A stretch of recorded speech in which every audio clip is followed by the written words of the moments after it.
그러니까 이 얼굴을 로봇에게 심어서 달아주는 것은 이 인류의 모든 역사를 송두리째 넘겨주는 것과 똑같다. 위험한 시도는 하지 않는 것이 좋겠다. 나로부터 출발해가지고 만날 때마다 확장이 되죠. 나의 세계가 확장되고 자연이 확정되고 또 물리적 체계가 이론이 바뀌면 또 확장되고 우주도 새로운 모습으로 드러나고 내가 살아가는 이 세계 속으로부터 에서부터 출발을 해 나가는 거죠.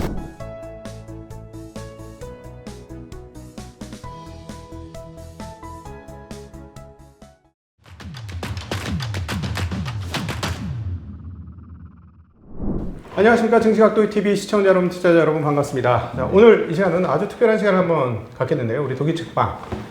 한국에서 이런 책은 없었다 라고 표현하는 게 좋을 것 같은데요. 철학자가 쓴 철학 소설이 한국에도 드디어 나왔습니다. 바로 오늘 특별히 그 작가이신 우바 구연상 숙명여대 철학과 교수님을 모시도록 하겠습니다. 네, 작가, 안녕하십니까. 안녕하십니까. 네. AI 몸피 로봇 로댕이라는 제목, 부제로는 얼굴이 없어야 하는 이유라는 제목의 SF 공상과학 영화 같은 그런 공상과학 소설을 썼는데 철학적인 내용들이 중간중간에 굉장히 많이 담겨 있습니다. 그렇죠. 제가 이제 저희 채널에 나온 5번 뚝딱 철학의 김필영 박사님 통해서 우리 작가님 소개받고 이렇게 모시게 되었는데요. 개인적으로 이런 철학 소설이 한국에서 쓰여졌다 그래서 참 의미 있다 이런 생각이 드는데 어떻게 하시다가 소설책을 쓰실 생각을 하셨을까요?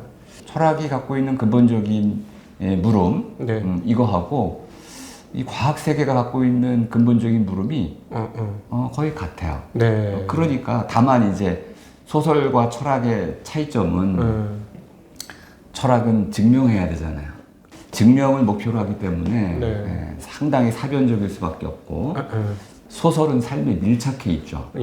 상상력의 영역으로 펼쳐나갈 수도 있고 문피 로봇은 실제로는 현실에는 없어요.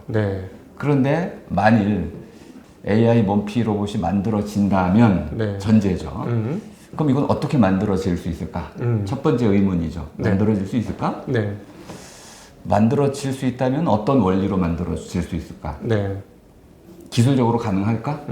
여기 이제 굉장히 집요하게 물고 늘어졌던 물음들이죠. 책에서 부제로 다루고 있는 얼굴이 없어야만 한 이유를 얘기했는데 그 부분이 굉장히 저는 철학적으로 다가왔어요. 그러니까는 로봇을 만들 때 있어서 얼굴이 없어야 된다라는 주장을 주인공을 통해서 하거든요. 이건 아마 우리 구 작가님의 주장일 거라고도 저는 읽으면서 생각이 들었는데요. 왜 로봇이 얼굴이 없어야 할까요? 근데 이 소설은 이제 로봇에 관한 소설입니다. AI 로봇. 그 AGI로 간다는 게 이제 제 그 전제인데요. AGI. 일론 머스크는 이게 내년이면 벌써 된다 그랬고 다른 데에서는 2030년 얘기를 하고 있습니다. AGI가. 네, 저는 2030년을 이제 전제로 해서 이제 이 소설을 썼는데요. AGI는 하나의 AI만 이제 그 사면 요 놈이 모든 일을 다 할 수 있다, 사람처럼. 한 사람이 뭐 수십 가지 일을 하는 것처럼 멀티태스킹을 한다는 건데, 근데 이제 문제가 되는 거는 이런 방향으로 가고 있다는데, 그럼 이 로봇의 얼굴을 정말 사람의 얼굴처럼 만들어야 되느냐? 요것이 제 관점이죠. AGI처럼 가진 않고, 그 특화된 경우에 한해서만 쓰이는 로봇이라면은 얼굴을 달아도 돼요. 근데 그게 아니고, 돌봄 로봇의 경우에는 일단 사람과 친밀하고 밀착형으로 지낼 거잖아요. 두 로봇을 소개해 드릴 텐데 돌봄 로봇 우디와 뿌다 이름이 좀 그런데요. 우디는 이제 그 아우디에서 조금 R을 빼고 이제 우디라고 이제 가장 좋은 차 이렇게 이해하면은 그 당시 이제 모시 영이라는 그 이제 돌봄 로봇 중에 최고로 이제 진화된 그 로봇을 돌봄병원에 있는 이제 한 그 어르신이 구입을 했어요. 근데 우디를 구입하자 사람들이 모두 선망의 대상이 됐죠. 우디가 너무 이뻤어요. 여성 로봇인데 말도 잘하고 그러니까 모두가 그 우디를 이제 갖고 싶었는데 좀 비쌌어요. 한 3억 정도 하니까 그게 못 사고 그런데 한 할아버지가 우디를 보자마자 반해가지고 우디와 똑같은 모델을 샀어요. 네. 그리고 거기다가 뿌다라는 이름을 붙였어요. 네. 그리고 이 뿌다를 이제 제 소설 속에서는 첩처럼 사랑을 해요. 네. 사람이 로봇을 사람이 로봇을 사랑하는 거예요. 네. 여기는 이제 얼굴이 있는 로봇인 거예요. 둘 다 얼굴이 이뻐요. 이쁜 로봇이에요. 말도 잘하고 그 이제 모델이 됐던 것이 소피아라는 네. 로봇. 최근에 나왔던 로봇 여자 로봇 있죠, 소피아라고. 네. 네. 만들어지기는 이제 2016년에 처음 만들어졌는데 지금 2023년에 이제 그 알자지라 그 TV에서 하이디라는 앵커랑 그 인터뷰했던 네. 그 소피아는 굉장히 발전된 소피아예요. 네네. 2016년이니까 한 8년 정도 지난 네. 거죠. 대화를 너무 잘했고 표정이 있었어요. 네. 그래서 처음에는 이 하이디라는 여성 앵커가 로봇처럼 대하다가 네. 한 10분쯤 지나면 사람처럼 대해요. 네. 웃기도 하고 농담도 하고 소리. 내가 그런 말 했다니 미안해 하고 있는데 갑자기 사과도 하고 이 앵커도 자신도 모르게 네. 그 로봇의 표정이나 이런 것들에 동화돼 가면서 네. 가치 느낌이라는 엠파시를 경험하게 돼요. 네. 이것을 보면서 저는 굉장히 큰 충격을 받았어요. 우리가 인간의 어떤 인간만의 감정이라고 표현할 수 있는 감정의 공유, 엠파티가 인간과 어떤 생물, 동물 또는 생물까지는 그게 확장될 수 있을 것 같긴 한데 사실 무생물인 로봇 세계 과연 확장될 수 있을 것이면 그게 옳은 것이냐라는 지금 질문을 하고 계신 거죠. 그래서 거기에 대해서 충격을 받았다는 거예요. 무생물을 그렇죠. 봤을 때 무생물의 공감이라는 그 어떤 감정적 공간이 공유되는 상황들이 벌어졌다. 예. 근데 로봇에게는 얼굴이 있을 필요가 없어요. 그럼 사람의 얼굴이 무엇이냐라는 질문을 또 우리가 해볼 필요가 있거든요. 여기서 굉장히 중요하죠. 그러니까 왜냐하면 로봇이 얼굴을 가져야 보기도 좋고 먹음직스러운 떡이 맛도 있는 건데 로봇이라는 결국 사용성이라는 걸 감안해 보면 사용성이 좋으려면 뭐 우리가 디자인 괜히 따지냐, 디자인 좋아야 되는 것처럼 뭐 얼굴도 디자인 아니냐. 근데 왜 얼굴 디자인하는 거에 대해서 그게 안 된다고 얘기하냐, 말이 안 되는 거 아니냐, 기능성에 더 충실한 거일 수도 있는데 이런 질문이 나올 수 있죠. 네. 아니 팔은 사람 팔처럼 만들고 왜 얼굴은 사람 얼굴처럼 만들면 안 되냐? 이 반문은 충분히 할 수 있는 거고, 특히 이제 로봇 엔지니어의 경우에 로봇의 얼굴을 만드는 거는 창작자의 자유 아니겠느냐? 네. 이렇게 말할 수도 있어요. 네.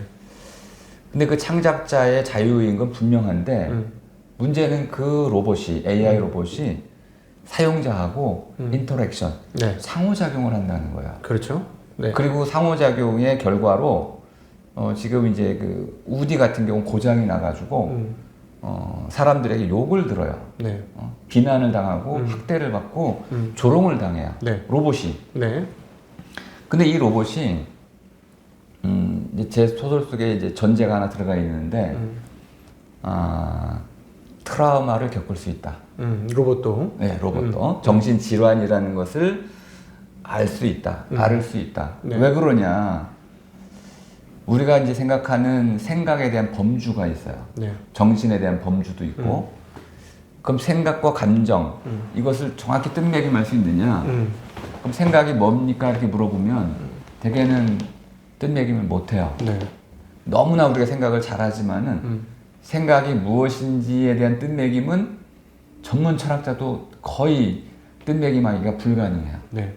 이제 생각은 우리말이기 때문에 thinking하고 이제 좀 다른 면이 있는데 기본적으로는 알고자 하는 거야. 근데 왜 알고자 하느냐?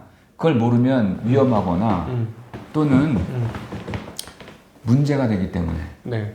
이걸 알아야만 이 문제를 해결할 수가 있어요. 네. 그럼 결국 보다 나은 삶이라고 하는 사람의 본성이라고 하는 이 슬기를 추구하는 본성과 연결돼 있어요. 네. 그러면 생각은 이걸 내가 모르는구나 라는 깨달음으로부터 시작이 돼요. 네. 그러면 몰라도 되나? 안 돼. 이건 내가 빨리 알아야 돼. 네. 그럼 비로소 이제 알려고 하겠죠. 몰라도 되는 경우라면은 그냥 몰라도 되는 것이니까 묻어두겠죠. 네. 그래서 요거는 문제가 안 됩니다. 근데 갑자기 문제가 될 것 같아요. 그럼 이제 알고 싶어지죠. 알아야 하죠. 그럼 노력을 합니다. 근데 아직 몰라요. 이렇게 알고자 하는 바가 있는데 그걸 아직 몰라서 알고자 하는 과정으로 가는 과정. 이것이 생각이에요. 네. 그러니까 생각은 물음에 대한 올바른 대답을 찾아 나가는 과정이에요. 네. 생각한다는 건 결국은 묻고 네. 그 물음에 대한 올바른 답을 찾아 나가는 거죠. 근데 아직 못 찾았어요. 네. 찾으면 알게 되죠. 더 이상 생각할 필요가 없어요. 네. 이름이 뭐야? 이렇게 물었는데 이름을 들었어요. 그럼 또 이름이 뭔지 생각할 필요가 없어요. 네. 그럼 알아버리면 생각은 거기서 끝나고 네. 또 다른 생각이 이어지죠. 네. 그럼 이 또 다른 생각으로 이어지려면 또 다른 물음이 생겨나야 돼요. 네. 그럼 물음과 암 사이에서 모름의 문제가 생겨났고 알고 싶어졌고 물음이 생겨났고 그 물음에 대해서 내가 아직 올바른 대답을 갖고 있지 못할 때 네. 이런 끊임없는 과정 속에서 무엇인가 답을 찾아 나가니까 생각하는 건 힘들어요. 네. 왜냐하면 이걸 생각을 해야만 이 무엇인가를 알게 되고 문제를 해결할 수 있는데 그렇죠. 그러니까 생각 안 할 수는 없어요. 그럼 답이 안 나와요. 그러면은 이 답을 찾는 과정 내내 고통을 받게 되는 거죠. 네. 그 생각을 힘들어하는 것인데 고통받는 걸 우리가 다 피하려고 하니까 그런데 이 몸피 로봇의 경우에는 생각한다는 것을 감정이라는 것을 얼굴로 드러낼 수가 있어요. 그러면 몸피 로봇이 AI가 생각을 안 하는 것이냐? 이건 좀 어렵지만은 네. 저는 AI는 분명히 생각을 하는 거라고 봅니다. 네. 이것도 전제예요. 그러니까 AI는 생각을 한다. 생각을 한다는 증거는 무엇이냐? 금방 얘기했잖아요. 지가 모르는 걸 알고 사과를 하고 묻고 그 물음에 대해서 올바른 대답을 찾아 나가더라.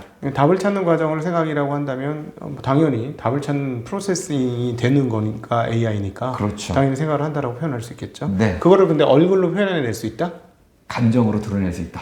감정으로. 네. 네. 근데 그게 왜 문제가 될까요? 그러니까 AI는 그럼 얼마나 똑똑할까요?라고 물어볼 수 있는데 이제 우리 제 소설에서는 AI 몸피 로봇 로댕에게 금지된 사항이 첫 번째 금지 사항이 뭐냐면 먼저 묻지 말 것, 네. 묻지 마라법이 있어요. 네. 먼저 묻지 마라. 이건 굉장히 위험할 수가 있어요. 그렇죠. 로봇이 먼저 묻게 되면 네. 인간의 지식이라는 것은 제한적인 영역 가운데 있으니 네. 근데 뭐 사실 AI는 백과사전을 계속 옆에 끼고 다니는 거나 똑같아서 언제든 대답할 말을 준비해놨는데 먼저 물었을 때 적당한 답이 안 나오면 거기에 대해서 나를 고용하고 있는 이 사람이 여기 대해서 데이터가 없구나. 나는 가지고 있는데 이런 관계가 성립이 되니까 좀 애매해질 수 있는 거죠. 생각에 조금 다른 말이 의심이에요. 네. 그래서 이 AI 로봇이 뒤에 가면 이제 뒷부분으로 가면 이제 한나라는 AI 몸피 로봇이 또 나오는데 네. 한나가 사람에게 유도 질문을 하잖아요. 네. 그 유도 질문은 너무나 교묘해가지고 사람이 빠져나갈 수가 없어요. 네. 모든 데이터를 다 갖고 있는 이 슈퍼컴퓨터 수준의 AI 로봇이 네. 사람에게 슬쩍 사람이 잘 모르는 걸 가지고 물었어요. 네. 근데 그 물음이 뭔지도 잘 몰라요. 네. 근데 얘는 다 알고 있단 말이에요. 그럼 아는 척을 해야 되나요? 모르는 척을 해야 되나요? 그러면 결국 이 한나가 2번, 3번 물어나가는 순간 사람들은 모두 한나에게 동의할 수밖에 없어요. 그 한나의 의도를 모르는 상황에서 네.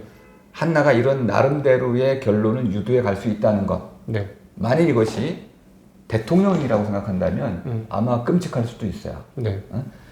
그 이런 물음을 묻는다는 것이 아주 위험할 수 있기 때문에 일종의 이 제한 규정을 둬야 될 정도로 네. 심각한 건데 얼굴 표정은 얼마나 위험할까요?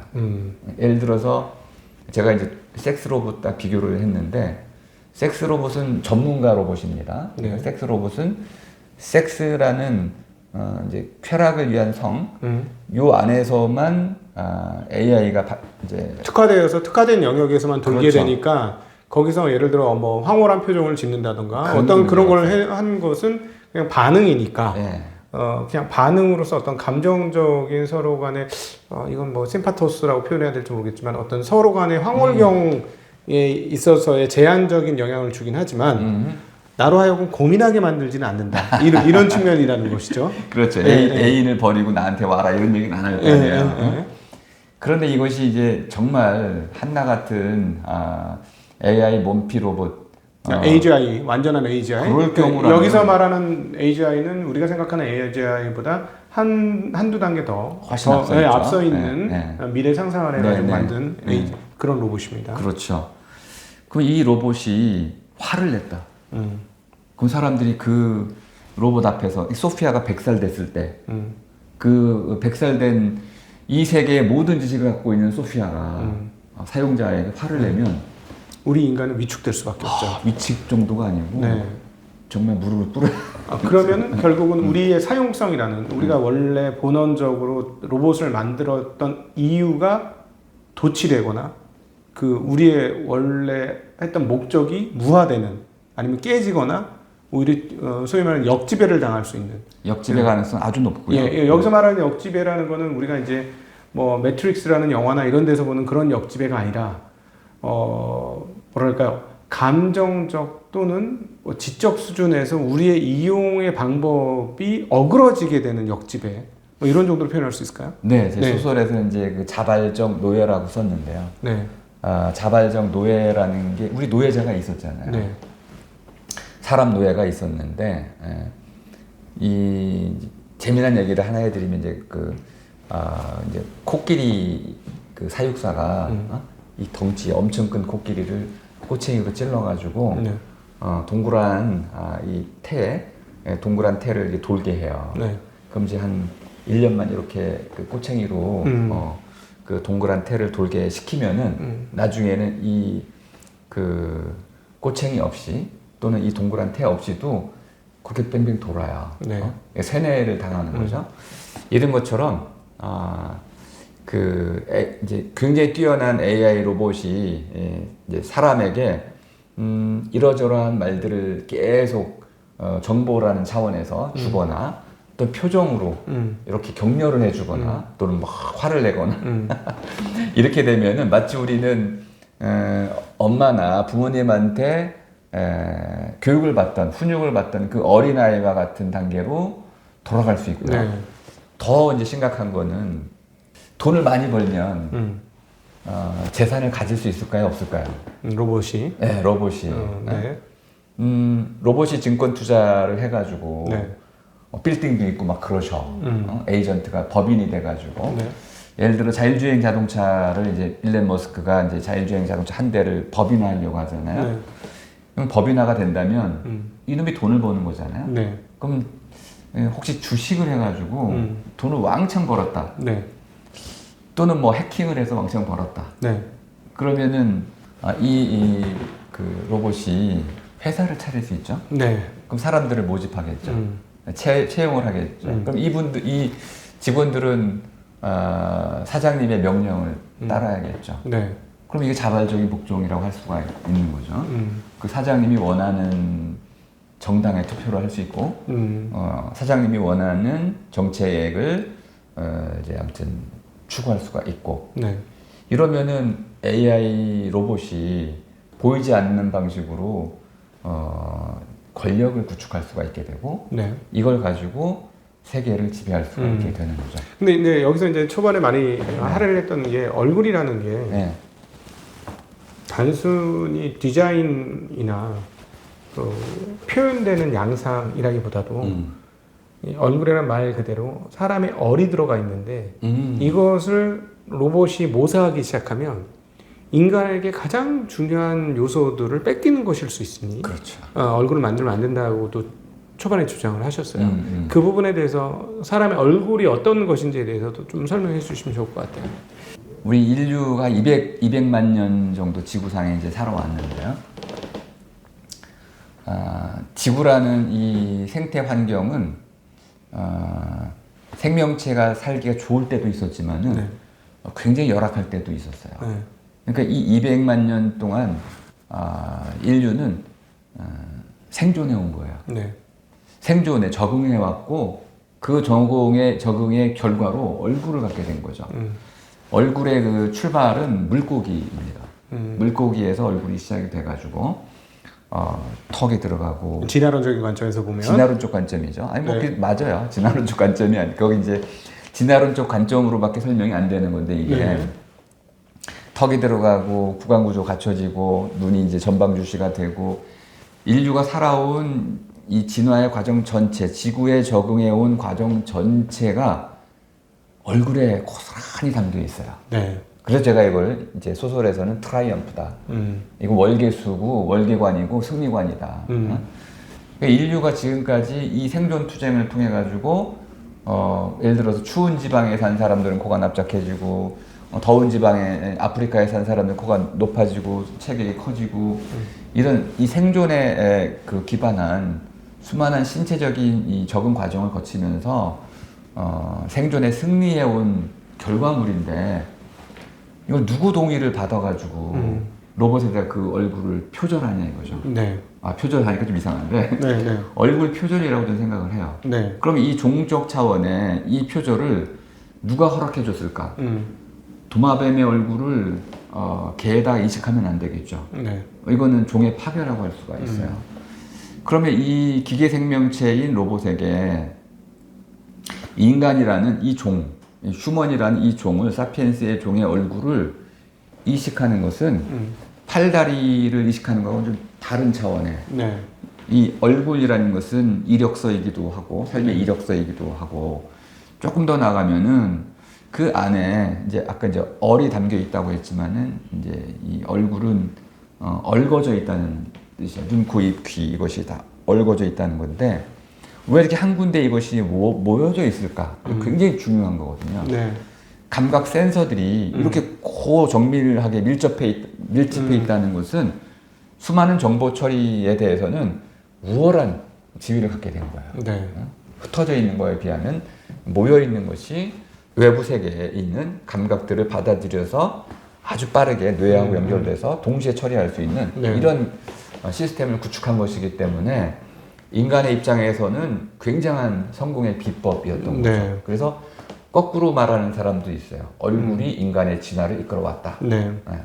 뭐 저는 거기에 100% 동의하진 않지만은 아무튼 얼굴과 사람의 진화의 과정은 굉장히 밀접한 관계가 있어서 생명의 이런 과정에서도 얼굴은 인간이 이루는 핵이 되고 네. 문명의 과정에서도 우리가 계속 얼굴을 책임지는 방식으로 갈고 닦잖아요. 네. 그 이유는 얼굴이 모든 것을 드러내는 창과 같기 때문에 그래요. 제가 무대라고도 표현하고 있는데 인생의 모든 경험이 담겨 있는 그 자기의 전체적인 이 생각의 틀이 드러나는 무대와 같다. 네. 그래서 이 무대는 상대방을 통해 가지고 상대방의 모든 인생의 경험을 내가 받아들이듯이 네. 나의 얼굴을 통해서 상대방에게 내 모든 인생을 드러낼 수 있는 것이다. 네. 그 사회적인 이런 협동 과정, 무리지음의 핵심을 이루는 것이기 때문에 네. 이거를 로봇에게 넘겨주면 로봇이 사람처럼 이런 사회적인 협동 과정에 핵을 이루는 가능성이 생기는 것이고 네. 자기들끼리 또 다른 종으로 진화해가지고 독립해 나갈 수가 있는 것이다. 네. 그러면 이런 독립의 가능성을 열어둔다면은 그 뒤에 이 고도로 발달한 AI들이 과연 인간에게 무엇을 요구할지는 분명해진다. 그거는 인간과 이제 마그나 카르타, 인간과 공존하기 위한 수많은 협정들을 요구할 것이다. 협정. 그러면 인간들은 AI 없이는 살아갈 수 없는 시대가 됐기 때문에 그 AI의 요구에 응하지 않을 수가 없게 되고 그래서 AI에게 무엇인가를 그 권리를 계속 양도를 해야 된다. 그럼 나중에 혹시 투표권까지도 양도하지 않을까요? 그러면 이제 대통령은 AI께서 하시는 거야. 이렇게 될 가능성도 상당히 높아지고 그것이 100년, 200년 뒤의 일이 아니고 이 얼굴이라는 것 때문에 이 AI 로봇이 표정을 갖고 국민들에게 연설을 한다면 많은 사람들은 제가 이제 이 얼굴을 감정의 자기장 폭풍이다 이렇게 얘기를 하는데 네. 이 감정의 자기장 폭풍에 맞으면 논리적으로는 이걸 벗어날 수가 없어요. 감정은 워낙 강력한 것이기 때문에 마치 그 햄릿이 아니어도 사랑의 감정 이런 것들은 굉장히 강한 것이죠. 네. 그러면 우리가 이제 사랑이라는 네. 그 감정에서 벗어나기 위해서는 10개월 몇 년을 지나가야 되는데 그 몇 개월 사이에 사람들은 로봇에게 완전히 넘어갈 수가 있는 거죠. 네. 이렇게 인간 자신을 너무 과신하지 말라. 사람의 얼굴은 우리가 생각하는 것보다 인간 진화의 모든 과정을 지배해 왔을 뿐만 아니라 네. 그 사회적 관계, 문명의 모든 관계까지도 핵심을 이루는 것이 얼굴이다. 네. 그러니까 이 얼굴을 로봇에게 심어서 달아주는 것은 이 인류의 모든 역사를 송두리째 넘겨주는 것과 똑같다. 그 이제 결과가 어떻게 될지는 아무도 예측할 수 없으니까 이런 위험한 시도는 하지 않는 것이 좋겠다. 그래서 이제 얼굴이 없어야 하는 이유에 대한 것들이 이제 책에 담겨져 있는데 지금 약간 얘기하니까 약간 저희가 이제 디스토피아를 얘기하는 것 같은데 그렇지 않습니다. 책은 전혀 이거는 저희가 한 섹터만 뽑아서 왜 그래야 하는지에 대한 어떤 철학적 논증을 지금 이 시간에 저희가 했던 것이고요. 책에서는 그런 내용이 조금 있긴 합니다만은 대체적으로 인간과 로봇이 함께 살 수 있는 오히려 디스토피아보다는 유토피아에 대한 그리고 그 유토피아의 과정에서 드러날 수 있는 문제점을 우리가 고민해보자 하는 그런 중간중간에 그 흐름들이 책 속에 담겨 있고 철학적 물음으로 있는 거죠. 예, 디스토피아를 그리는 게 아니다. 일반적으로 우리가 항상 그 영화나 이런 데 보면 이제 이런 거 하면 꼭 디스토피아로 넘어가는데 오히려 그런 내용은 아니다라는 말씀을 드릴 수 있을 것 같습니다. 참고로 우리 구현상 작가님은 한국의 그 마르틴 하이데거의 대단한 전문가 중에 하나십니다. 사실은 오늘 책 얘기도 해야 되지만 그 얘기도 하면 정말 재밌는데 마르틴 하이데거가 어떤 존재론에 집중했습니다만 시간에 관해서도 굉장히 집중하지 않았습니까? 그렇죠. 그거 어떤 그 특별히 인간이라는 존재를 존재하지만 유한한 존재라는 의미에서 시간 내의 존재 이렇게도 표현하지 않습니까? 네. 조금 설명해 주시면 좋을 것 같아요. 우리 이 책 들어가기 전에 몸풀기로 우리 좋죠. 철학적 사고로. 네. 감사합니다. 네. 그 이제 하이데거는 1889년에 태어나가지고 1976년에 돌아가셨어요. 네. 시간이 굉장히 중요합니다. 네. 1차 대전, 2차 대전을 겪고 특히 이제 그 과학 기술이 고도화되는 그 시기에 네. 기술의 본질에 깊이 숙고를 했던 철학자입니다. 네네. 그런데 이제 1900년대는 네. 이게 한 세기가 이제 그 전환되는 시기에는 모든 사상가들이 이 세기의 의미를 숙고하려고 그래요. 지나간 세기는 어떤 세기였고 새로 오는 시기는 어떤 세기냐. 네. 그때 이제 그 스승님께서 네. 마틴 하이데거의 스승님이 에드문드 후설, 후설. 현상학의 창시자이신데 네. 이분이 어떤 이제 철학적인 흐름을 만들어 내셨냐면 네. 철학이 그동안 무진 애를 썼지만은 증명에 실패하고 있다. 증명에 실패하는 것은 철학의 어떤 큰 과오다. 그러면 이 증명을 어떻게 할 것이냐. 네. 그래서 이제 증명의 마지막 보루라고 할 수 있는 의식에로 파고 들어가요. 네. 그래서 이제 그 의식의 현상학 이걸 이제 주창하게 되는데 이거의 제자인 하이데거가 현상학적 방법을 배우면서도 거기에 반기를 들어요. 네. 증명을 하기 위해서 의식으로 파고 들어가는 것은 철학을 잘못 이해한 거다. 보통 일은 아니네요. 스승님한테 개기는 건데. 네. 그렇죠. 네. 네. 스승님이 제자를 버리게 되죠. 버려요? 네, 그 개념이 바로 이제 세계라는 개념이에요. 아니, 철학이 서야 할 곳은 세계 속에 있음이지 네. 의식이 아니다. 의식 안으로 파고 들어가서는 철학적인 작업을 할 수가 없고 반대로 의식이 살아가는 또 몸을 갖고 있는 사람 특히 이제 키에르케고르의 영향을 받아서 네. 죽을 수밖에 없음. 네. 이것이 유일한 사실이다. 인간에게 있어서 유일한 사실은 결국 죽는다. 네. 그 사실을 받아들이는 것. 이것이 이제 키에르케고르의 실존 철학의 핵심이었어요. 네네네. 근데 이 사실을 받아들였을 때 사람이 왜 죽느냐. 아까 시간 말씀을 하셨잖아요. 그럼 사람은 태어나서 네. 삶을 살아나가다가 네. 결국 죽을 수밖에 없다. 네. 라는 세 단계가 있다는 거죠. 태어나고 요 시간이죠. 태어난 때가 있어야 되고 예. 또 살아나가는 때가 있어야 되고 네. 그것도 시간이고 네. 죽을 때가 있겠죠. 네. 요 세 가지의 큰 마디들이 있는데 이걸 쭉 이어나가는 장소가 의식이 아니고 네. 세계라는 거예요. 현재 물리적으로 우리가 경험하고 있는 내가 땅에 발을 딛고 있는 이 세계다. 그렇죠. 네. 그 세계는 이제 뭐 고향이라고 불릴 수도 있고 또는 이제 글로벌이라고 불릴 수도 있고 다양한 이름으로 네네. 불릴 수 있고 월드라고 불릴 수도 있고 네. 의식의 세계도 있고 네. 물리적 세계도 있고 생물학적 세계도 있고 네. 철학의 세계도 있고 삶의 세계도 있고 수많은 세계가 있잖아요. 그럼 이렇게 질문할 수 있죠. 네. 세계가 무엇인가? 아, 그러네요. 네. 금융의 세계는 뭘까요? 이 세계라는 거는 그러니까 하나의 의미의 체계의 총합이라고 볼 수 있다는 거예요. 의미의 세계의 총합. 네. 그럼 일상적으로 하이데거가 출발한 거는 일상적인 삶이 구성되는 그 세계가 어떤 세계냐. 그럼 일상 세계 안에는 우리의 모든 다른 종류의 세계들이 모두 포괄되니까 네네. 일상 세계만 잘 해명을 하면 세계를 해석할 수 있다. 그렇죠. 네. 그럼 이 세계가 어떤 세계인지를 밝혀내기만 하면 네. 나는 이 세계를 벗어날 수가 없으니까 이 세계 속에서 어떻게 살아가고 있는지 그 있음의 의미를 물을 수 있겠다. 네. 물음의 단초로서 출발점으로 세계 속에 있다는 이 사실을 인정하자. 근데 이걸 인정하는데 어려운 분들이 꽤 있었어요. 그래요? 네. 나는 여기 지금 있는 게 시간과 공간적 존재이고 그거는 결국 시간과 공간적 존재라는 건 세계라고 표현할 수 있고 내가 거기에 있는데 네. 그래서 난 여기 있음이야. 그렇죠. 근데 그거를 왜 인정하기 어려웠을까요? 증명을 목표로 할 경우에는 네. 내가 여기 있다는 것이 증명이 거의 불가능해요. 왜 그럴까요? 나는 누구인가요? 나는 무엇인가요? 거기서부터 해결이 안 된다는 말씀이죠. 해결이 안 되는 거죠. 내가 누구인지 모르니 네. 나의 존재가 여기 있음이 어떤 의미가 있는지를 밝힐 수 없고 얘기할 수 없다. 내가 누군지 모르니. 사실 그건 넌센스 같죠그죠? 네. 내가 누구인지 모르는 사람은 아무도 없고 네.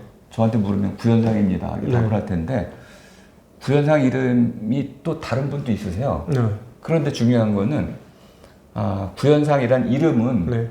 그 구현상이란 이름이 가리키고 있는 요거하고 같은 거냐 아니냐 또는 태어나서 지금까지 살아온 과정이 있으니까 이게 과연 실제로 다 있는 거냐 지나가 버려서 없는 거냐 그렇죠. 그럼 나의 미래는 있는 무엇인가요? 거냐 없는 거냐 그렇죠. 그러면 과거 현재 미래를 한꺼번에 모두 아울러 가지고 나라는 것을 내가 있다 이걸 증명할 수 있느냐 네. 그걸 실패해 왔잖아요. 데카르트가 나는 생각한다. 고로 존재한다. 그러므로 나는 있다라고 네. 했지만은 그 거꾸로 얘기하면은 데카르트는 내가 있기 때문에 네. 나는 생각할 수 있다라고 말했어야 하는 거를 잘못 말한 거죠. 네네네. 나는 가끔은 생각하고 네. 가끔은 생각하지 않고 그렇죠. 나는 잠을 자고 네. 기억을 잃어버릴 수도 있고 그렇죠. 그런데 이럴 때도 나는 있죠. 있죠. 네. 내가 있기 때문에만 나는 생각할 수도 있고 생각하지 않을 수도 있고 생각 그렇죠. 못할 수도 있는 존재가 먼저지 의식이 먼저는 아닐 수가 있는데 네. 의식하는 나라는 그 의식적인 현상을 가지고 나의 존재를 증명해 버리니까 의식하고 있을 때만 내가 존재하는 것으로 의식할 때 존재하는 건 맞지만 그것이 나의 존재의 모든 것들을 다 설명해 주는 건 아닌데 그렇게 했으니까 사실 왜곡이었다. 네. 네. 이제 무엇을 중시할 것이냐의 문제로 또 바뀔 수도 있는데 네. 후설 스승님께서는 의식 나는 생각한다. 네. 의식이라는 것이 생각의 어떤 주체라고 한다면은 이 의식이 나의 있음을 증명해주는 근거다라고 본 거죠. 네. 그런데 이제 하이데거가 뒤집은 거죠. 네. 뭔 소리냐. 그렇지. 내가 있기 때문에 그렇지. 나의 의식과 나의 생각도 가능하다. 그럼 내가 있다는 것은 무슨 의미냐? 이렇게 물어볼 수 있는 거죠. 그러니까 서양 철학의 이 정통했던 하이데거. 그렇죠. 에드먼드 후설은 철학사에 정통하진 않았어요. 네네네. 그러니까 좀 과학주의적 이런 토대를 갖고 철학을 했다고 한다면은 네. 하이데거는 철학사적인 풍부한 이 전거들을 갖고 네. 철학사적 맥락 하에서 특히 독일 철학의 맥락 하에서 네. 세계의 의미를 밝히고자 했던 거죠. 네네네. 그럼 요 세계 개념을 잘 이해하면 결국 쉘링이라든지 피히테라든지 헤겔, 칸트 이런 독일 철학이 다 들어오게 돼요. 왜냐하면 이 세계는 곧 민족적 세계니까.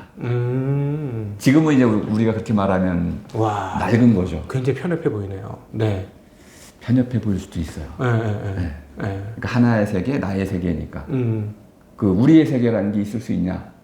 이렇게 물어보면 우리의 세계라고 말해줄 수 있는 거는 있는 것처럼 보이는데 네네. 그것도 나의 세계 안에서 우리의 세계지. 정말 우리의 세계라는 게 있느냐? 이렇게 물어보면 우리라는 것의 의미를 다시 묻게 돼요. 그렇지. 우리라는 거는 내가 상상하는 가상의 썸띵일 수도 있는 거니까. 그렇죠. 네, 실제로 있을 수도 있지만 그건 나만 우리라고 생각하고 쟤는 우리라고 생각 안 하면 가상이고 붕 떠버리는 거니까요. 네. 이게 이제 철학자들이 하는 좀 사유 실험 같은 건데요. 네. 세계와 자연과 우주가 있을 때 네. 무엇이 가장 클까요? 하이데거에게는 세계가 가장 커요. 네. 우리가 보기에는 내가 살아가는 이 세계는 서울 정도? 그러면은 자연은 지구 정도? 그러죠. 우주는 뭐 무한대. 네. 이럴 텐데 하이데거에게는 네. 이 우주도 결국 내 세계 안에서의 우주. 나에게 이해된 한에서의 우주이기 때문에 그런 의미에서는 내 세계가 더 크다. 이렇게 말할 수 있는 거죠. 나라는 세계는 내가 의식할 수 있는 돈은 한계인데 그 너머는 내가 의식할 수 없는 거니 결국 내 넘어 있는 건 내 의식의 세계에서부터 발현돼서 시작을 해가지고 네. 그 다음 단계까지 이해할 수 있기 때문에 나는 내 세계에서부터 다른 것과의 접촉과 이렇게 뭐랄까 그 관계가 시작된다. 그 정확한 표현이에요. 네. 나로부터 출발해가지고 만날 때마다 확장이 되죠. 네. 나의 세계가 확장되고 자연이 확정되고 네. 또 물리적 체계가 이론이 바뀌면 네. 또 확장되고 네네. 우주도 새로운 모습으로 드러나고 네. 이렇게 나에게 드러나 있는 만큼 네. 그것이 나의 세계가 된다는 거예요. 예. 그럼 우주도 네. 나에게 드러난 만큼 나의 세계에 편입이 되고 그렇죠. 자연도 그렇고 근데 이 모든 것들은 결국 내가 살아가는 이 세계 속으로부터 에서부터 네. 출발을 해 나가는 거죠. 매우 주관주의적인 철학이네요. 한국의 어떤 공동체성이라든가 우리를 굉장히 중요시하는 사람들 입장에서 보면 왜 꼭 그렇게 생각해야 하는 반문을 안 할 수 없는 우리는 굉장히 이제 집단주의적인 성향이 조금 있잖아요. 또 동아시아 쪽 사람들은 또 좀 그렇고 그렇죠. 예 그런데 거기서는 이제 결국은 그러면 서양 철학에서의 그 인간이라는 게 상당히 개인이라는 지평 가운데서부터 세워지는 경향성이 높다 이렇게 봐야 되겠네요. 그거 보면. 그 개인주의는 근대의 산물이어가지고 인디비주얼이라는 거는 이제 인간이 무엇이냐 이렇게 물었을 때 네. 마음과 몸 이 두 가지의 결합체다 콤포지툼 결합체다 이렇게 이해하는 관점에서 개인주의가 출현을 해요. 네. 왜냐하면 몸이라는 것은 과학의 이제 발전 이후로 쪼개서 더 이상 쪼갤 수 없는 아톰으로까지 네. 쪼개질 수 있다고 봤어요. 네. 그러니까 몸은 쪼개질 수 있는 거기 때문에 근본 입자가 아니야. 쪼개질 수 있다는 그렇죠. 것은. 우리는 질량의 합체지. 네. 네네. 그러니까 기본적으로 물질은 쪼개지면 사라져 버리겠죠. 네네. 정신은 그렇지 않다고 봤어요. 정신은 물질이 아니기 때문에 네. 쪼갤 수 없다. 이렇게 전제를 해버렸어요. 예. 근데 그것도 웃기잖아요. 네. 아니 물질의 반대인지 아닌지도 모르고 정신이 네. 더 나아가서 정신이 뭔지를 모르는데 그렇지. 어떻게 규정할 수 있느냐. 그걸 어떻게 쪼갤 수 있느냐 없느냐 이걸 판단할 수 있겠어요. 그렇죠. 전제를 한 거죠. 정신은 그 에고라는 자아라는 개념을 갖고 쓰다 보니까 영혼 네. 불멸하고 쪼갤 수 없고 나뉠 수 없는 거라고 봤어요. 네. 이게 인디바이드. 네. 그러니까 인디비주얼의 어원이 되는 게 나눌 수 없는 것 이런 뜻이죠. 어디에서? 사람에게서. 네. 사람에게서 나눌 수 없는 것은 일단 몸은 아니네요. 네. 몸은 쪼갤 수 있으니까. 그러면 정신, 영혼 또는 이제 마음이라고 하는 이것이 네. 나뉠 수 없는 거로 남아요. 네. 그럼 이것이 사람이라고 본 거죠. 네. 그래서 인디비주얼은 사람에 대한 이해로부터 비롯된 거예요. 네네. 그런데 고대로 갈수록 사람은 영혼이라는 개념을 가지고 많이 이해를 해왔죠. 영혼이라는 것은 아주 오래된 얘기지만은 숨과 같아요. 네. 그러니까 이 진료적인 물질이 있으면은 이 물질은 스스로 움직일 수가 없어요. 이게 로봇하고도 깊은 관련이 있는 얘기인데 스스로 움직일 수 없는 기계 덩어리가 있어요. 네. 후무스는 흙덩어리라는 뜻인데 네. 흙덩어리가 있고 그럼 이 흙덩어리가 있고 여기는 기계 덩어리가 있어요. 네. 메카닉이죠. 네. 그러면 머신이 있는데 이 흙덩어리에다가 신께서 위대한 숨을 신적인 숨을 싹 불어넣었더니 살아났어요. 네. 그리고 번식을 해요. 머신 기계에다가 AI를 쫙 심었더니 네. 이게 움직여요. 네. 그리고 일을 해요. 네. 대화도 하고 감정도 가져요. 그러니까 기본적으로 서양의 이런 개인주의적인 흐름 속에서는 물질적인 것이 있는데 네. 요 안에 이런 숨, 영혼, 마음 또는 정신 또는 이런 지능 이런 게 들어가면은 살아나서 움직일 수 있고 어떤 일을 할 수 있다. 라는 기본적인 아이디어가 깔려 있는 거죠. 그러니까 서양에서 어떤 그 메카닉이라고 하는 뭐 기술 문명이 더 빨리 발달했던 거는 사실은 이런 철학이 바탕에 그 깔려 있어서 그렇다고 봐야 될까요? 그건 더 복잡하긴 한데요. 네. 기본적으로는 이제 수학적 사고라는 게 또 깔려 있고, 근데 이 수학적 사고라는 게 제가 이제 우리말로 네. 그 철학하기를 좀 네. 하고 있는데 네. 수학이란 말은 수에 관한 학문이라고 이해를 하잖아요. 그렇죠. 근데 매스매틱은 수에 관한 학문이 아니에요. 그러니까 번역이 잘못된 거죠. 네. 그래서 우리가 이해를 잘못하고 있는 거예요. 네. 매스매틱은 보편적인 것에 관한 거예요. 예를 들어서 이 세상에서 가장 보편적인 건 뭘까요? 그러면 수죠, 모양이죠, 크기 또는 이제 질량 이런 것들 또는 속도. 어떤 것도 속도 없이 존재할 수는 없잖아요. 그럼 모든 것을 속도라는 개념으로 잴 수가 있어요. 네. 또 하나, 둘, 셋, 이 수라는 개념으로 잴 수가 있죠. 네. 크기라는 개념으로 잴 수가 있고, 네. 이렇게 길이 또는 다양한 방식의 이런 그 잴 수 있는 크기들, 이런 것들을 가지고 이 세상을 이해하는 학문, 이것이 이제 매스매틱이라고 할 수가 있죠. 네. 근데 우리는 그 수학이라고 했으니까 오직 수만을 가지고 다루는 학문처럼 거기 이제 기하학도 들어가는 것이고 미적분도 들어가는 것이고 매스매틱은 그러니까 이 세상에 대한 보편적인 이해의 방식을 추구하는 탐구하는 학문 이렇게 이해를 해줘야 돼요. 그렇구나. 그러면 증시라든지 증권이라든지 우리 삶 전체도 보편적인 것 투성이죠. 네네. 어떤 사람을 만났을 때 그 사람의 성격을 우리가 좀 파악한다. 네. 그러면 파악이라는 말 자체가 이미 보편적인 걸 찾는 거죠. 네. 패턴을 찾는 거죠. 네네. 그리고 수학적인 거예요. 네. 매스매틱한 거죠. 네네. 요것이 고대 그리스에서부터 출발을 했어요. 네. 그러니까 이 세계를 전부 이론적이고 보편적이고 뭔가 형이상학적인 원리를 가지고 이 변화하는 원리들을 변화하는 것들을 설명하려고 했던 거죠. 네. 요게 이제 필로소피아였어요. 그러니까 필로소피의 근본 태도는 이것이 왜 변화하는가? 네. 왜라는 물음을 물었을 때 하늘의 별이 움직인다면 원인이 있을 것이다. 네. 그 원인을 찾는 거죠. 또 원인을 찾았으면 그 다음에는 결과를 찾겠죠. 네. 과정을 찾겠죠. 그 다음에 예측을 하겠죠. 해가지고 이 세계 전체를 변화의 관점에서 파악을 했는데 변한다는 것은 분명히 변화의 원리가 있을 것이다. 네. 근데 이 변화의 원리를 찾아내는 것이 매스매틱이라고 한다면은 네. 다시 이제 물어볼 수 있는 거죠. 삶에도 변화의 원리가 있을 텐데 이게 물리적인 것과 달라요. 네. 그래서 이 삶의 세계 속에 나타나는 이 다양한 복잡한 현상들 속에 주어지는 네. 변화의 원리는 뭘까? 네. 이걸 찾아보니까 하나는 윤리죠. 윤리적인 것들. 네. 또 하나는 정치적인 것들. 네. 또 하나는 이제 뭐 형이상학적인 것들, 네. 신적인 것들. 네. 다양한 분야로 이제 이것이 확장이 되면서 네. 우리 삶을 이렇게 보편적인 차원에서 이해하는 체계를 만들기 시작한 거죠. 네.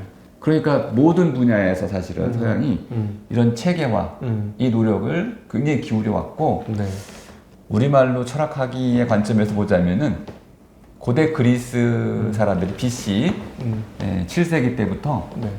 자기들 말로 철학을 했어요. 우린 지금 우리말로 철학을 잘 못해요. 조금 이해하기 힘든 얘기인데 메타버스란 말을 우리가 많이 씁니다. 네네. 제가 최근에 하는 작업 중에 하나였는데 논문을 이제 쓰고 나서 이제 떠들 수 있게 됐으니까. 네. 네. 그럼 메타버스가 뭡니까? 이렇게 물어보면 잘 설명을 못해요. 그렇죠. 우리나라로 규정하지 않았으니까. 네. 우리말로 철학이 안 돼요. 네. 메타버스 철학을 할 수가 없어요. 메타버스 철학이 없느냐? 그렇진 않아요. 있는데 우리말로는 못해요. 그럼 어떻게 되느냐? 잉글리시로 해야 돼요. 네. 그러면 잉글리시로 메타버스 철학을 할 수 있는 사람은 한 2% 되겠죠. 아, 그거보다 더 적죠. 더 적죠? 네. 네. 조선시대에는 4%가 한문으로 네. 철학을 할 수 있었어요. 네. 지금은 아마 4% 정도에서 5% 정도가 잉글리시로 학문할 수 있습니다. 네. 나머지는요? 거의 못해요. 네네네. 그럼 이게 이제 무슨 결과를 낳냐면 영어로 학문을 하신 분들은 결국 영어로 가르쳐요. 네. 그럼 그 다음에는요? 또 영어로 가르쳐야지. 나머지는 영어로 배워요. 영어로 배워야 돼. 네. 그럼 우리말로는 학문을 못하게 되는 결과를 낳죠. 네. 그럼 이 출발은 어디서 왔느냐? 메타버스 철학을 만들지 못해서. 그럼 철학이 뭔지를 다시 물어야, 이게 계속 얘기해도 되나요? 괜찮아요. 네네. 조금 이따 아까 다시 세계에 대한 걸로 넘어갈 거고요. 일단 지금 여러분 편하게 철학적인 좋아요. 수업을 듣는다고 생각하시고 어디 가서 이런 수업을 들으시겠습니까? 증시 각독이 오셨으니까 들으시는 거 아니겠습니까? 감사합니다. 네. 메타버스라는 이 철학을 만들면 일본도 없고 중국도 없고 아메리카도 지금 없어요. 네. 근데 메타버스라는 이 기술이 있고 일단 네. 그리고 그 메타버스라는 실제 리얼리티가 있어요. 네. 있죠. 있어요. 네. 근데 그 안에서 이제 사람들이 거래도 하고 또 게임도 하고 삶을 살아가고 있어요. 네. 근데 메타버스 철학은 왜 못 만들어냈을까요? 그거는 엔지니어들, 이제 기술자라고 할게요. 공학자들. 이 엔지니어들이 철학자들이 무엇인가 생각을 하기에 아주 빠른 속도로 세계를 만들어내고 있어요. 생각하기도 전에 공학자들이 앞서서 철학자들이 어떤 것들을 정리하거나 해석하거나 표현하거나 의미를 찾기 전에 하기 전에 이미 진도가 나가서 뭐가 만들어져 있어. 세계를 만들었어요. 네. 건립을 했어요. 네. 세계 건립이라는 말을 좀 쓰면은 네. 세계가 지어지면은 사람들이 그 안에 살아요. 네. 그 안에 살다 보면은 그 세계의 의미를 파악하는 게 더 어려워져요. 그러니까 철학자들은 이 세계가 뭔지도 잘 모르고 이 세계가 어떻게 지어졌는지 원리도 잘 모르고 네. 그냥 같이 일반인들과 똑같이 그냥 살고 있는 거야. 네. 이해하지 못한 채. 네. 그러니까 철학을 할 수 없는 거죠. 네. 그래서 지금 그게 중요해요. 철학이 뭐 하는 거길래. 네. 기존의 이제 철학과 전혀 다른 방식으로 철학을 데피니션 하는데요. 네. 필로소피아라는 거는 지혜, 사랑이라는 말을 많이 들어봤을 겁니다. 네. 근데 문제는 지혜가 또 우리말이 아니라는 데 있어요. 그럼 지혜는 한자 말인데 네. 이거는 이제 산스크리트어. 네. 불교에서 이제 바냐라고 하는 또 이제 그 말을 번역하는 데 썼던 말이에요. 네. 그러면은 이중, 삼중으로 우리말이 아니군요. 그래서 일단 지혜가 뭔지에 대해서는 논의하지 않고 지금 그 설명드릴 시간은 없어서 그러니까 지혜는 한마디로 얘기하면은 보다 나은 삶을 살아나갈 줄 아는 것이다. 이 정도로 이해하시면 되겠습니다. 네. 보다 나은 것은 끝이 없어요. 네. 어제보다 오늘이 또 오늘보다 내일이 보다 나은 삶을 살아갈 수 있는 가능성이 있죠. 네. 그러니까 끊임없이 이걸 추구해 나가는 거 이게 사랑이에요. 네. 그 사랑은 이례적인 사건이 아니고 평생 동안 이어지는 하나의 과정이라고 봤던 거죠. 에로스 쭉 추구해 나가는 거죠.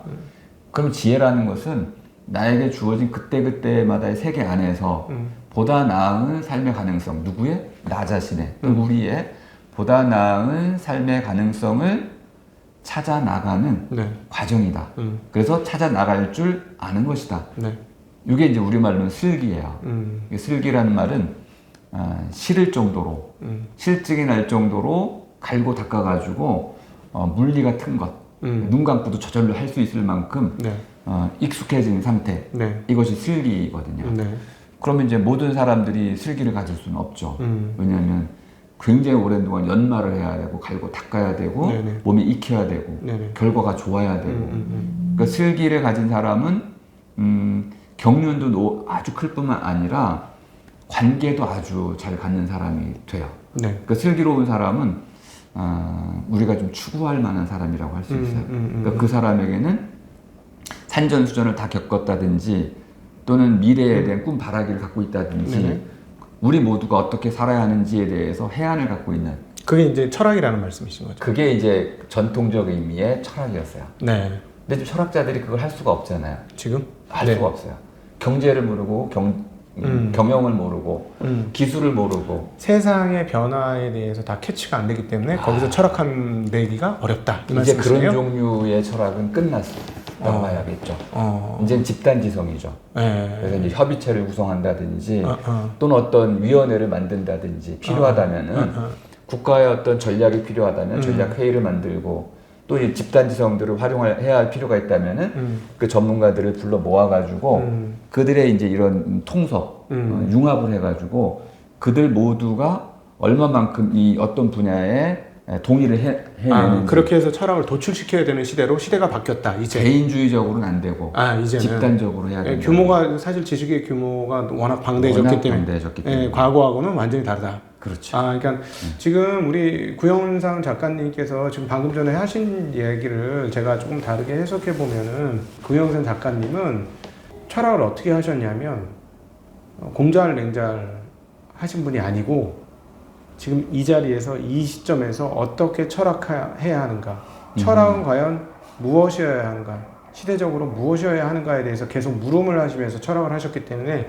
이런 도출 과정이 나왔습니다. 공자를 맹자를 하게 되면은 누구는 이렇게 얘기했다, 누구는 이렇게 얘기했다, 계속 이렇게 얘기할 수밖에 없어요. 그렇죠. 마치 어떤 것에 대한 주석 달기가 철학인 것처럼 한국에서는 굉장히 많이 그래요. 그 우리 조선시대부터 공자가 이랬고 맹자가 이랬고 그렇게 하다가 사실은 시대가 바뀐 거에 대해서 적응 못하고 그래서 우리가 오히려 공자 맹자를 폐기 처분하고 새로운 시대를 아무런 어떤 철학적 개념 없이 도입된 게 저는 한국의 근대사라고 보여지는데 그렇죠. 네, 그러니까 그런 측면에서 철학하셨기 때문에 이런 말씀을 하신 거고 다시 잠깐 아까 마무리 못한 거 넘어갔다 다시 돌아오시죠. 네. 그 세계 네. 세계에서부터 이제 하이데거가 시작을 했다. 그렇죠. 네. 근데 좀 약간 미진한 부분 하나. 네. 철학이 이제 슬기를 이제 찾고 네. 슬기를 이제 구현하는 과정이라고 네. 본 거는 제가 2010년까지이고. 네. 그런데 철학자가 해야 할 일. 철학은 이제 기본적으로 이러한 보다 나은 삶의 가능성을 찾아가는 것이다. 찾아 나서는 것이다까지는 동의하는데 네. 그러면은 모두가 철학자라고 할 수 있어요. 그렇죠. 네. 어떤 측면에서 각각 부분 나름대로 쪼개진 철학을 조금씩은 다 들고 있을 테니까.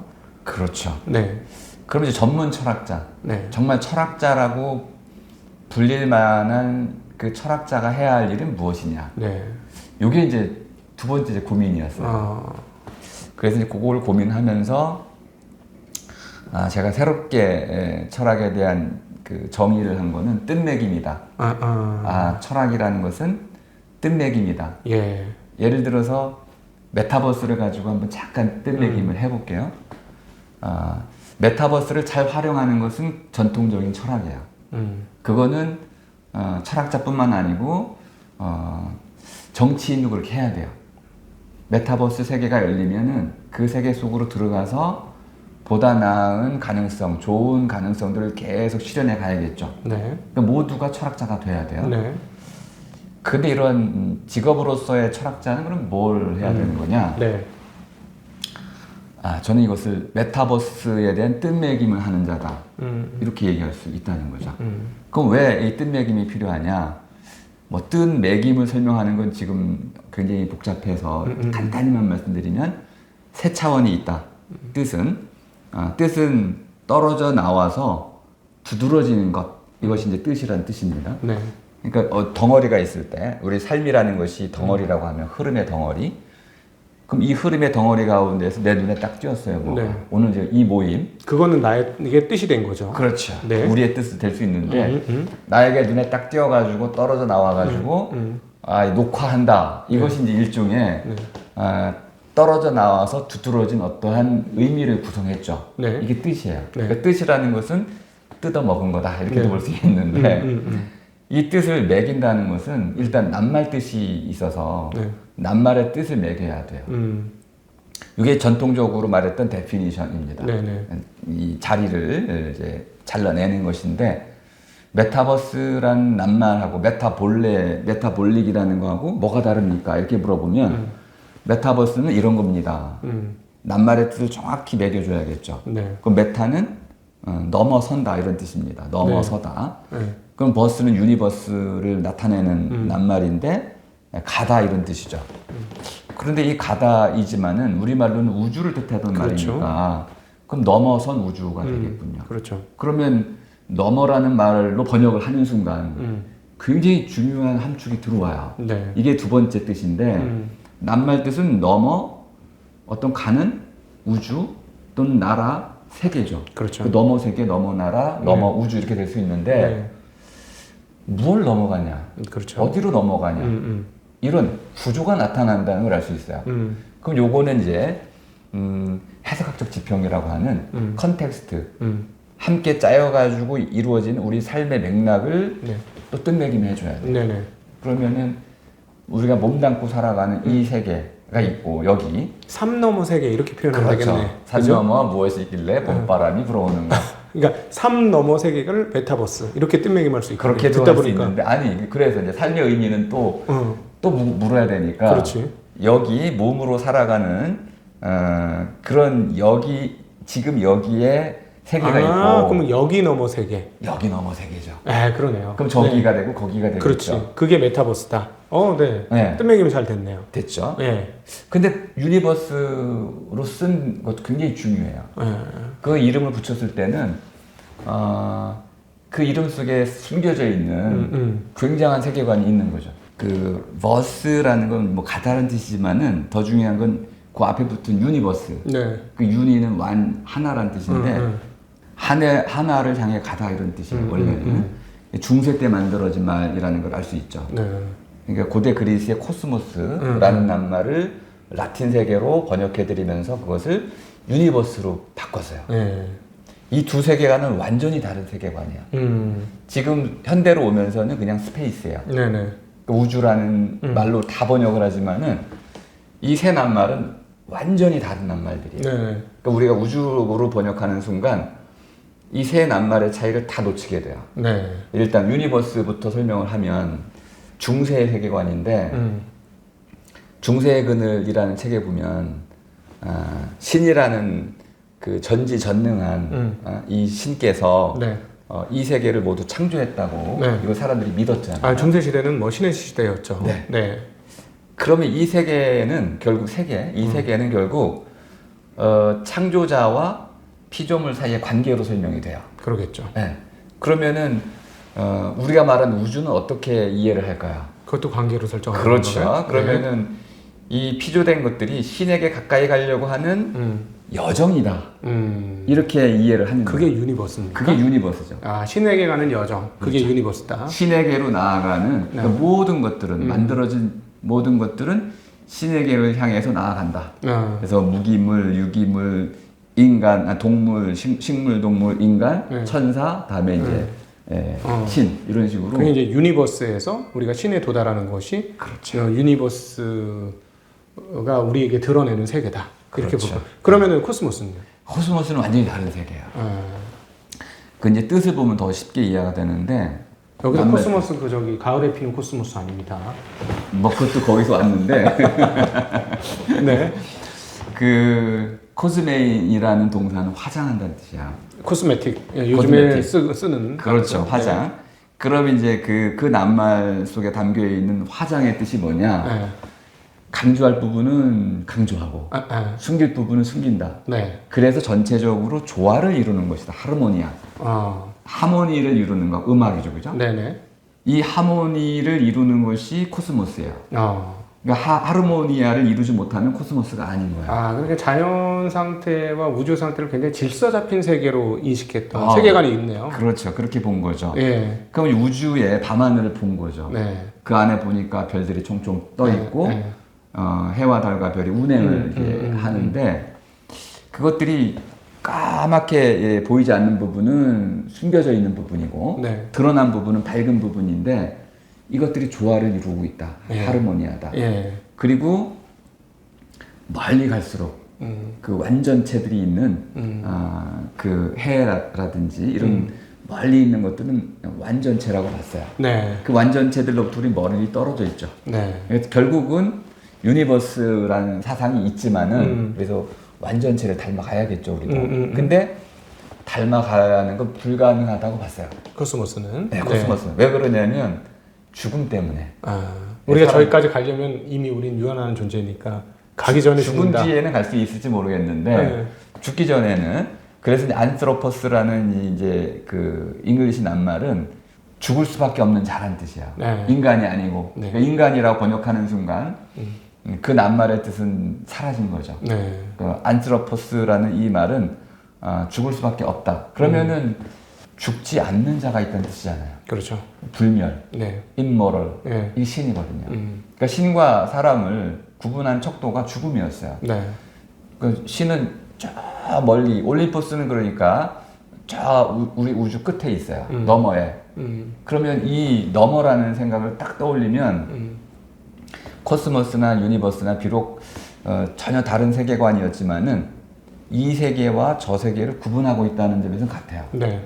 그럼 메타버스는 기본적으로 서양적인 가치관, 세계관에서 나온 거죠. 이 세계는 불완전하고 죽을 수밖에 없는데 네.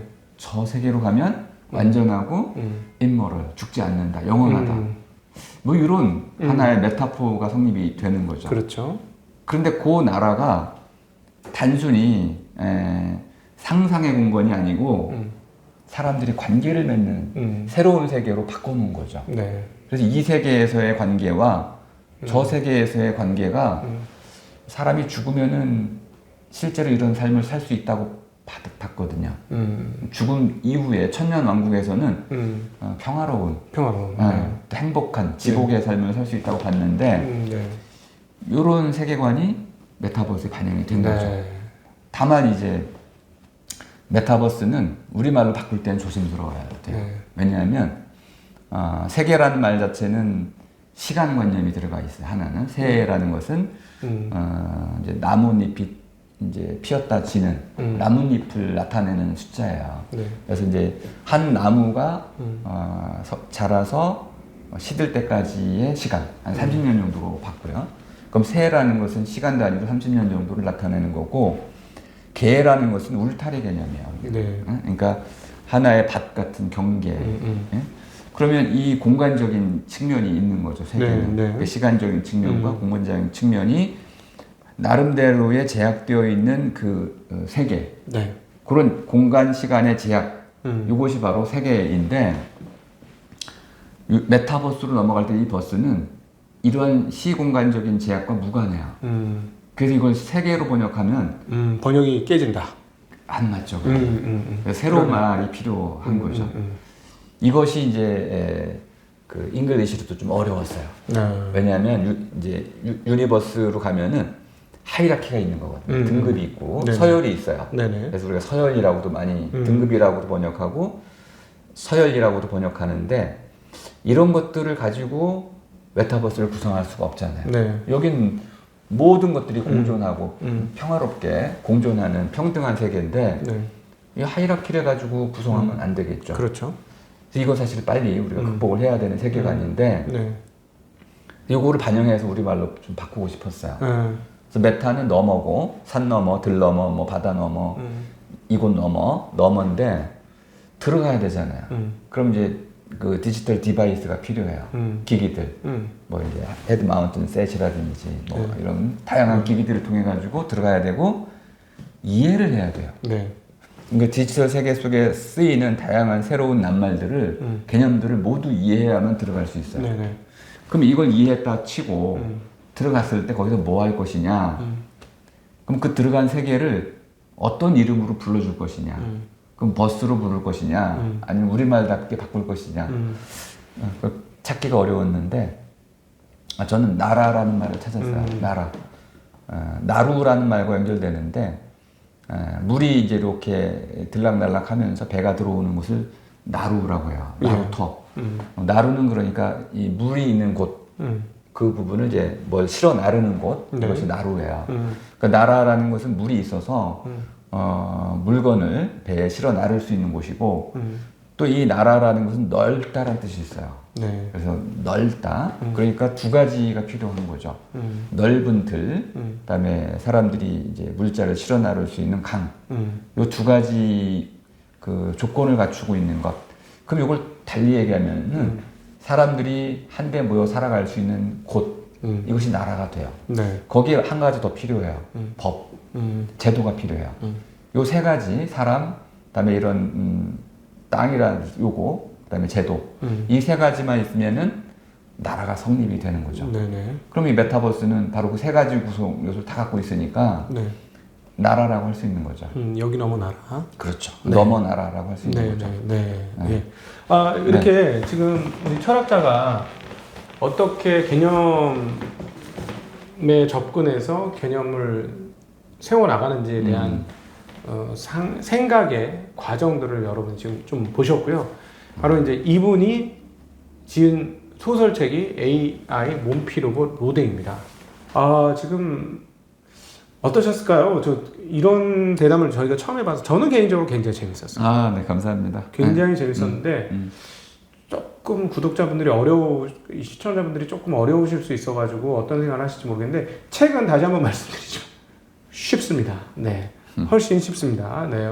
제가 보기에는 어려운 내용들은 별로 없었는데 중간중간에 그런 물음들이 조금 철학적 물음들이 있었던 철학 소설이라 뭐 이렇게 표현할 수 있을 것 같고요. 어떻게 저희 이런 일반 채널은 처음 나오셨어요? 네, 그런 셈입니다. 네네네. 네. 근데 뭐 일반 채널 나온 것 같진 않으시죠? 그래도. 전 불러주시면은 이런 이야기 할 기회가 사실 많지는 않기 때문에. 네네네. 네. 저 이제 두 가지를 이제 사명으로 삼고 있어요. 네. 하나는 우리말로 철학하기를 좀 어쨌든 마무리를 좀 해야겠다. 네. 두 번째는 작가로서 네. 이런 책을 네. 소설을 계속 쓰고 싶다. 네. 네. 네. 네. 근데 이것이 반향이 있으면 네. 누군가가 관심이 있다고 한다면 저로서는 기쁨이죠. 네. 오늘 대담이 재밌으셨던 분들은 한번 책을 통해서 직접 철학 소설은 어떤 것인가 한번 접해보시면 좋을 것 같고요. 그리고 저도 이것들을 이렇게 발간을 하면서 의문입니다. 과연 어떤 반응이 올지 진짜 궁금한데 감히 말씀드리면 이런 대담은 제가 정말 잘할 수 있는 대담입니다. 다른 어떤 사람보다도 제가 이런 대담은 잘할 수 있는 사람인데 여러분이 만약에 이런 철학적 논의에 대해서 궁금하시다면 여러와 같은 성원을 해주신다면 우리 구현상 우리 작가님 그리고 구현상 교수님과 함께 지금 사실은 뭐 이렇게 얘기하고 싶은 거 지금 한 2%좀 얘기하셨죠? 할 수 있는 것 중에서 아니, 많이 했습니다. 네. 오늘 여러분들이 저는 좀 의미 있었다고 생각하는 게 철학자가 어떤 것이냐에 대해서 우리 구현상 선생님께서 잘 보여주신 것 같아요. 그래서 저는 이 부분이 너무 즐겁고 여러분 재미있으셨다면 댓글이나 이런 것들을 통해서 좀 여러와 같이 반응을 해주시고 주변 분들한테도 야, 이 철학적인 이런 대담이 있어 좀 알려주셔서 된다면 사실은 이게 경제 채널이에요. 네. 경제 채널이라서 네. 경제 채널이라서 이런 철학적 대담을 계속해야 하는 의문이 좀 있는데 이거는 조금 여러분의 반응을 봐가면서 진행하도록 하겠습니다. 저는 개인적으로 오랜만에 저의 녹슬었던 철학적 머릿속에 있는 메커니즘이 한번 쫙 돌아간 것 같아서 기름칠을 한번 쫙 세례를 받은 것 같아서 참 기분이 좋고 행복한 시간이었습니다. 여러분들도 그렇다면 좀 얘기를 해주시면 좋을 것 같고요. 이렇게 좋은 시간 만들어주신 우리 숙명여자대학교 철학과 교수 그리고 AI 몸피 로봇 로댕의 작가 부현상 작가님께서 이렇게 좋은 대담 해주셔서 정말 진심으로 감사드립니다. 감사드립니다. 네, 감사합니다. 그리고 저희 같이 인사드리겠습니다. 고맙습니다. 네.